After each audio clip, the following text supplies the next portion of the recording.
이 탄핵 정국을 보내면서 또 그와 함께 세계 정세의 여러 가지 흐름 속에서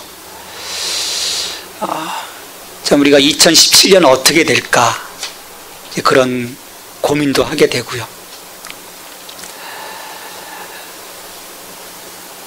대통령이 탄핵받은 그런 상황 속에서 또 이런 얘기들을 듣게 될 때 한편에서는 마음이 아팠어요. 교회도 탄핵되었다.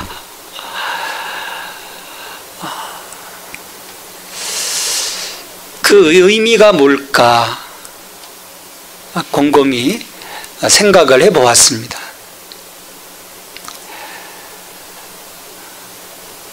사명을 잃어버렸기 때문이 아닐까라는 생각을 해봅니다. 교회로서의 사명이 무엇인가?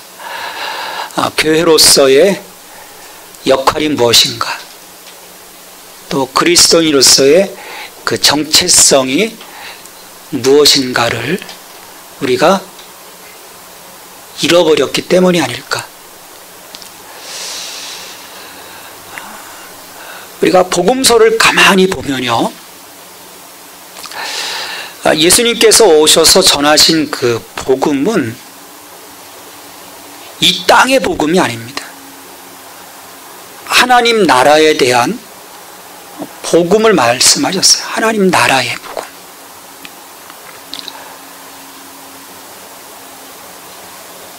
또 부활하신 이후에도 마찬가지입니다. 부활하신 이후에도 승천하시기까지 40일 동안 집중하셨던 것이 무엇이냐면 하나님 나라의 일입니다. 자, 그것을 종합해보면 우리의 사명, 교회의 사명, 교회의 역할, 이것은 분명히 하나님의 나라와 연관되어 있음을 보게 돼요.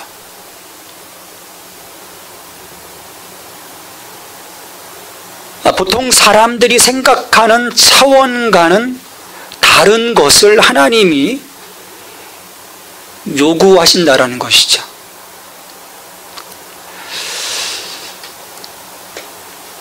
근데 예수님께서 이 제자들을 모으시고 하나님 나라의 일을 말씀하셨음에도 불구하고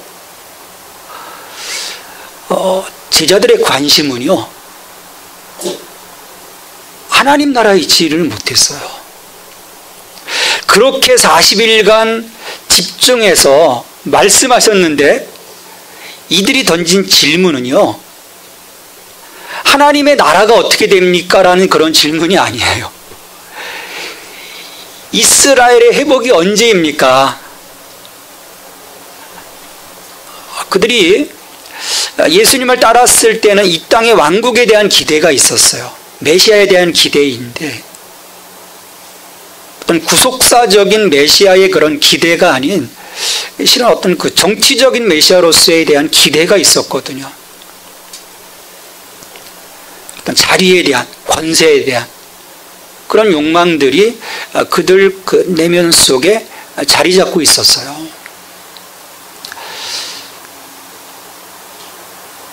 이제 그것이 지금 제자들이 질문을 통해서 지금 표출되고 있는 거죠.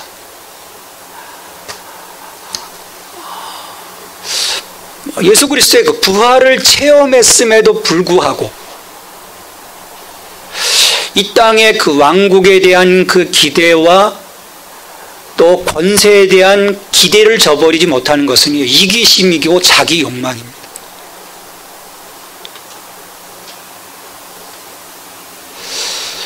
오늘 우리가 그런 그 마음으로 이 땅 가운데서 그리스도인으로서 교회의 일원으로서 내가 살아가고 있는 것은 아닌가. 여전히 위를 바라보는 것이 아니라 지금 여기서 펼쳐지는 수많은 것에 대한 그 나의 그 관심, 나의 그 모든 것들이 여기에 지금 쏟아 부어지고 있는 것은 아닌가.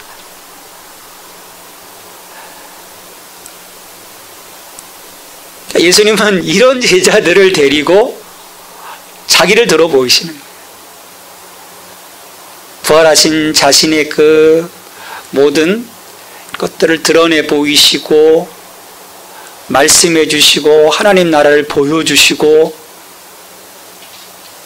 또 성령님에 대한 약속을 이제 물 세례가 아닌 성령 세례를 통해서 이제 그 능력으로 살아가야 할 것을 말씀하시죠. 그들에게 사명을 주시는 거예요. 아직 이 땅의 것을 바라보고 있는 이 제자들에게 새로운 차원으로서의 사명을 주시는 것입니다. 즉 증인으로서의 사명인 것이죠.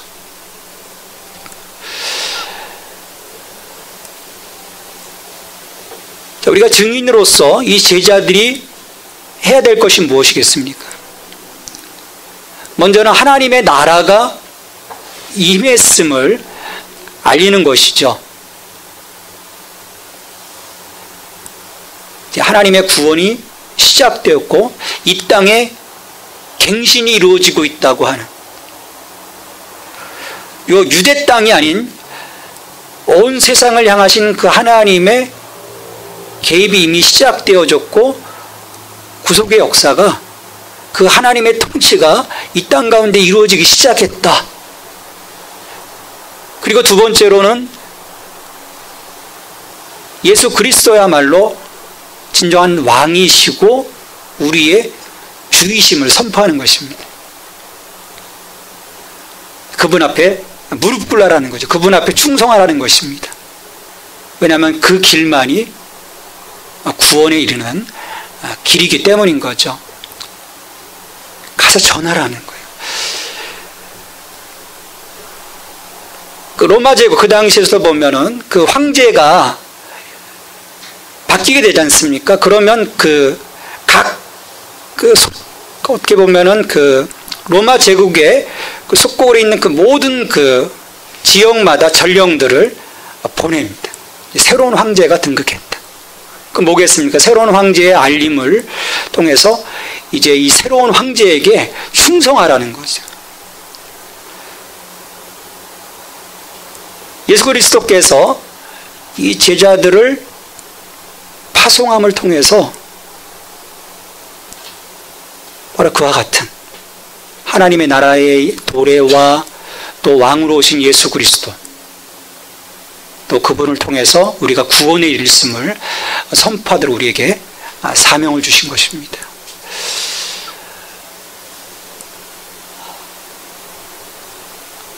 교회는요, 아버지의 그 열망을 우리가 깨닫는 것이 중요합니다. 유대 민족들은 굉장히 그 이방 민족에 대한 그 하나님의 뜻을 그들은 닫아버렸거든요. 예수님은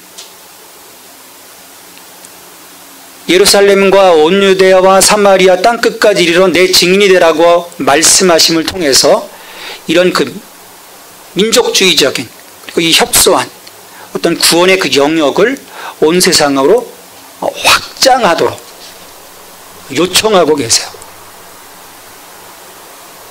왜냐하면 하나님은 디모데전서 2장 4절에서도 말씀하셨지만 모든 사람이 구원받기를 원하시는 거예요. 그리고 진리를 아는 데 이르기를 원하신다라고 말씀을 합니다.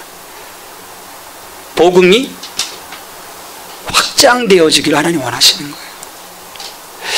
이게 하나님의 열망입니다. 그 하나님의 열망을 가지고 나가서 증인으로서의 삶을 살라고 오늘 우리에게 요청하고 계시는 거죠. 근데 그냥 가라는 것이 아닙니다. 하나님의 능력, 그 약속하신 것을 기다리고 그 능력의 공급을 통해서 하나님께서 나가도록 우리에게 말씀하시죠. 우리는 종종 그 하나님의 그 사역을 할 때 그런 오류를 범합니다. 내가 좀 예수 그리스도를 알고 하나님을 알고 그러면 뭔가 어떤 그 뜨거운 마음을 가지고 그냥 나가는 경우들이 많아요. 사역을 하면서 이제 그런 분들을 봐요. 순간 불을 받습니다. 굉장한 도전을 가져요. 그리고 뛰쳐나갑니다. 그리고 금방 지쳐버리는 경우들 참 많이 보게 돼요. 어떤 분들은 사도 바울을 얘기를 해요. 바울이 예수를 대적하다가 다메섹 도상에서 부활하신 예수님을 만나고 3일 만에 바로 예수 그리스도야말로 하나님의 아들이시다 외치거든요. 바로 바울도 저렇게 갑자기 해서 막 나가서 뜨겁게 하지 않았느냐. 이런 바울은요, 준비된 종이에요. 이미 그 하나님의 구속사에 대한 부분을 구약적인 관점에서는 꿰뚫고 있었던 사람이거든요.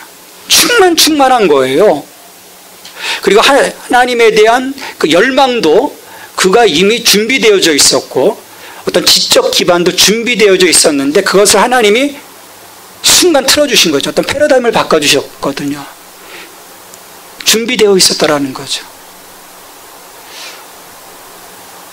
우리가 준비되지 못한 상태에서 나간다면요, 우리의 열정, 우리의 행동은 금방 멈추고 말게 될 겁니다. 하나님께서 그래서 예수님을 통해서 제자들에게 말씀하신 거죠. 약속하신 것이 이루어지기까지 기다리라. 기다리라는 거예요. 성령님의 그 임재와 능력을 받고자 기도하고 그 원천에서 우리의 소망과 에너지를 찾으라고 말씀하시는 겁니다. 자, 이렇게 성령의 능력을 받음으로써 우리는 세상 끝까지 가서 그리스도의 증인으로서 살아가게 되는 것입니다.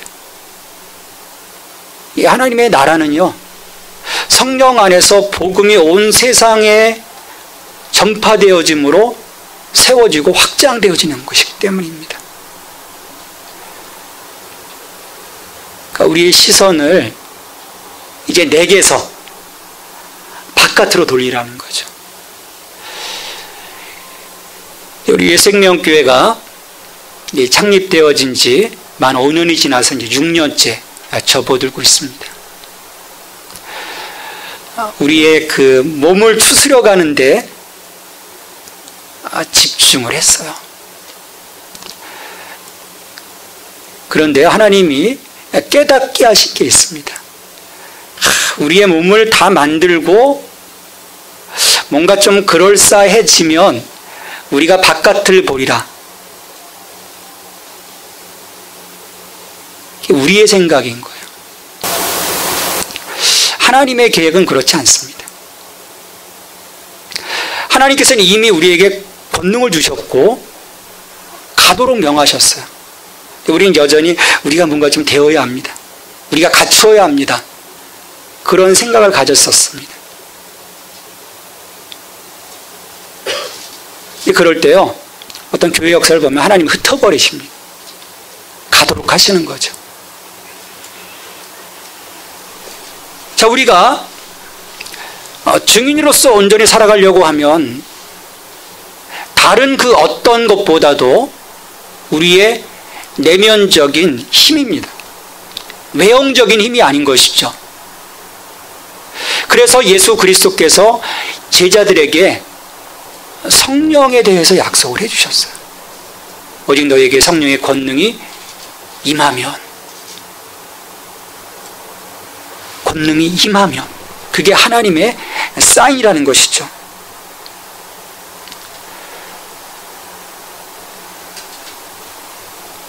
왜 이 능력이 필요할까? 왜 이 성령의 기름 부으심이 우리 가운데 있어야 할까?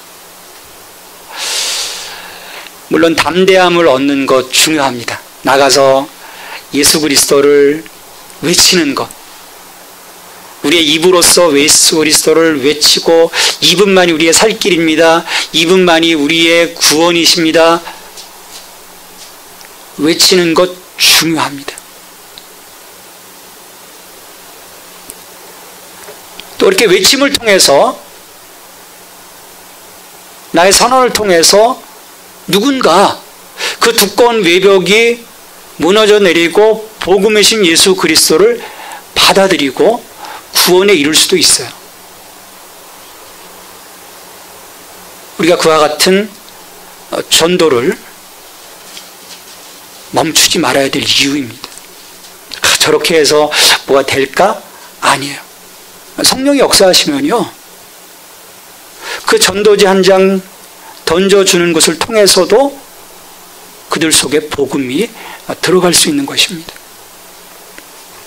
그런데 여기에서요, 증인으로서의 삶으로 우리에게 요구하신 것이 무엇인가를 우리가 조금 더 깊이 생각해 보아야 합니다.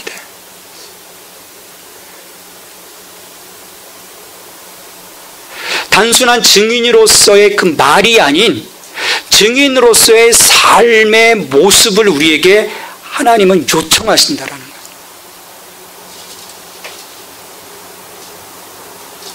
내 증인이 되리라. 땅끝까지 이르러 내 증인이 되리라. 우리의 그 모습을 통해서 그 부활의 생명으로 살아가는 하나님의 자녀들의 삶의 온전한 그 모습들을, 세상과는 다른 차원의 삶의 그 모습들을 저들 가운데 드러내도록 우리에게 요청하시는 거예요. 그래서 성령의 권능이 필요한 것입니다. 우리의 말발을 세우시려고 성령의 권능을 주시는 것이 아니라는 거예요. 말로서가 아니라, 말의 권세로서가 아니라 우리의 삶의 향기로서 저들 가운데 나아가 그리스도를 증거하는 증인의 삶을 오늘 우리에게 요청합니다. 한국교회에 말이 넘치고 있습니다. 수많은 외침들이 곳곳에서 외쳐지고 있어요. 그럼에도 불구하고 탄핵받은 상황과 같은 그런 취급을 받습니다. 근데 또 아이러니컬한 것은요, 이번에 그 인구 센서스 그 결과를 보고 교회도 스스로 놀라는 거예요. 아니, 어떻게 종교에서 1등일까?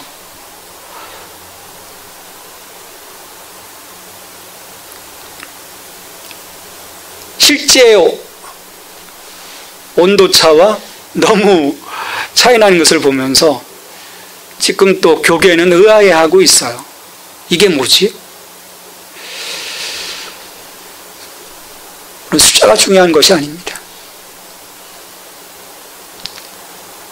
숫자가 많음에도 불구하고 이 땅 가운데 우리가 거룩함에 영향력을 끼칠 수 없다면 우리는 오늘 교회로서의 사명, 교회로서의 역할을 감당하고 있지 못하는 것입니다.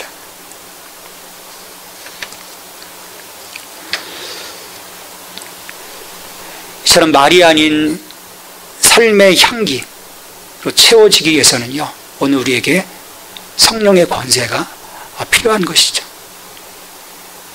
그래서 내 복음이 아닌 하나님 나라의 복음을 가지고 살아갈 수 있는 그 모습.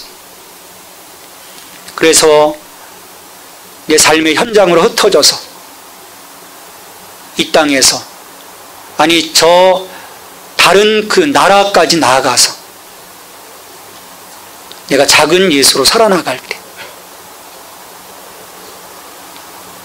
그 삶으로 증언되어지는 것을 통해서 사람들은 하나님을 보게 될 것입니다. 예수 그리스도를 보게 될 거예요.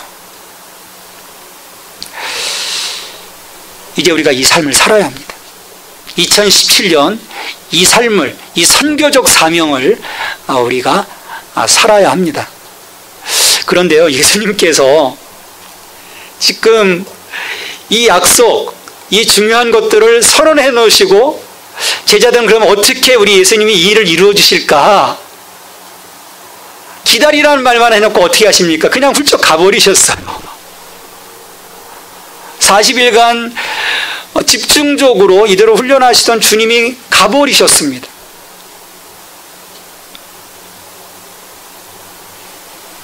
이제 그 앞이 어떻게 될지 몰라요. 지금 우리야 이 사도행전의 그 모습들을 알고 있으니까 그렇구나, 아무 의미 없이 쳐다볼 수 있겠지만,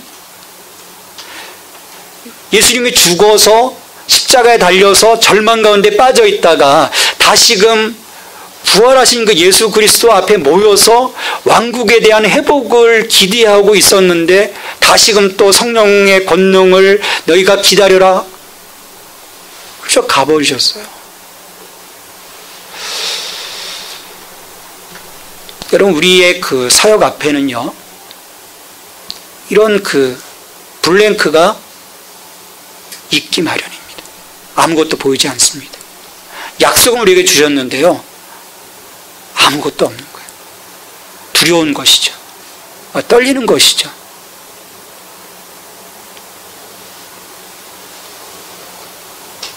우리는 그럴 때 다시금 주님의 말씀을 기억해야 합니다.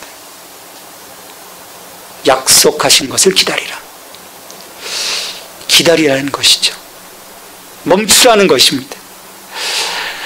칼바르트는 이것을 그 의미심장한 멈춤이라고 얘기했어요.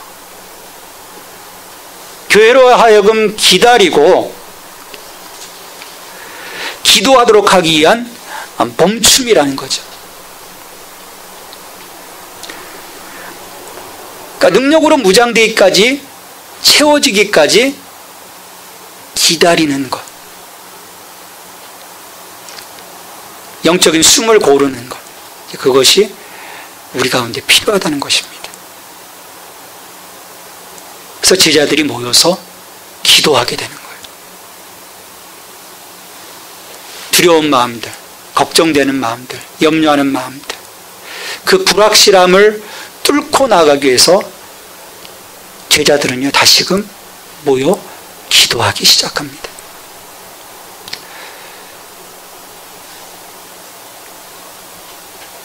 하나님께서 우리에게 증인으로서의 사명을 주셨어요. 여러분, 이것이 오늘 우리를 부르심의 목적입니다. 나를 향한, 나의 것에 어떤 채워주심을 위한 복음이 아닌 것입니다. 하나님 나라에 대한 복음이에요. 하나님 나라 통치에 있습니다. 그 부르심에 우리가 응답하고 그 목적에 걸맞는 오늘 증인으로서의 삶의 회복이 2017년 이루어질 수 있게 되길 바랍니다. 왜냐하면요, 제자들에게 예수님의 그 승천 이후 천사가 나와서 이야기했던 것처럼 다시 오리라. 우리 주님 다시 이 땅에 오실 것이기 때문입니다. 그 앞에 섰을 때, 증인으로서의 그 사명을 주셨던 그 주님 앞에 섰을 때, 우리가 부끄럽지 않기 위해서는요, 반드시 이 삶을 살아가야 할 것입니다. 2017년 새해를 주신 우리 하나님 앞에 증인으로서의 그 결단, 그리고 오늘 우리 교회에게 주신 이 사명을 회복함으로 우리를 통해 하나님의 나라가 확장되어지고 또 우리 하나님이 영광 받을 수 있기를 주님의 이름으로 축원합니다. 하나님, 저희들을 증인으로 불러주시고 이 땅 가운데 하나님 나라 백성으로서 예수 그리스도를 증거하는, 또 예수 그리스도를 우리의 삶을 통해서 보여줄 수 있는 그 삶의 현장으로 우리를 이끌어 주심에 감사를 드립니다. 더 이상 말이 아닌 그 삶의 향기로서 그리스도가 증언되는 증인의 삶을 우리가 살아가게 하시고, 이 삶을 통해서 우리의 믿음이 더욱더 구축되게 하시고, 또 하나님 나라 가운데 우리가 견고하게 세워져 나갈 수 있도록 주님 도와주시옵소서. 주님, 우리들의 시각이 여전히 여기에 있습니다. 우리가 제자들처럼 이 땅의 회복, 내 삶의 회복만을 꿈꿀 때가 많습니다. 주님, 우리의 시각이 변화되게 하여 주시옵소서. 이 땅을 바라보는 것이 아니라 하늘을 바라보게 하시고 우리의 삶을 온전케 하시는 예수 그리스도로 온전히 바라볼 수 있는 저희들이 될 수 있도록 도와주시옵소서. 2017년 결단합니다. 우리를 통해서 그리스도가 증거될 수 있게 하여 주시옵소서. 아브라함에게 약속하셨던 것처럼 우리들의 삶이 복의 통로가 되게 하여 주옵소서. 생명의 통로가 되게 하여 주시옵소서. 이 생명교로 하여금 땅끝까지 이르러 증인될 수 있도록 선교적인 자각이 있게 하시고 결단이 있게 하시고 그 현장 가운데 나아가 헌신할 수 있는 그 마음들이 우리 가운데 회복되게 하여 주시옵소서. 이 모든 간구를 예수 그리스도의 이름으로 기도하옵나이다. 아멘.